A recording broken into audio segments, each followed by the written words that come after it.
Pieter, jou boek is een van die dae op die rakke. Hoekom jy die titel Politically Incorrect?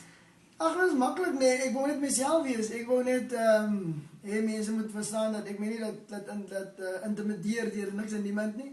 So ek sê nie wat mense wil hoor nie. Ek sê wat ek graag en geïnspireer word om te sê. En hoekom moet mense uitgaan en die boek gaan koop? So great is mense die boek koop, dan sal hulle so kykie kry nie net oor myself. Hierdie boek handel nie oor myself alleen nie, dit handel oor ons landbasis en waar ons vandaan gekom het en waar ons kan wees. Jy sê dat jou vrou en jou oudste dogter jou grootste kritiek is. Ja, definitief. Hulle kritiseer alles. Ja, die manier wat ek aantrek, die manier wat ek dinge doen. En ek het spesifiek vir hulle gevra om die boek te lees. En hulle het vir my gesê dat hulle kan dit nie neersit, dit inspireer hulle en dit trek hulle so aan dat hulle wil dit eers klaarmaak. Maar jy staan nou langs Bokkie.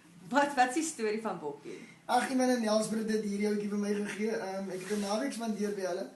En het gevoel dat hulle wou dit vir my gee voor die wêreldbeker. Op die manier waarop die springbok op die wapen van die baadjie is.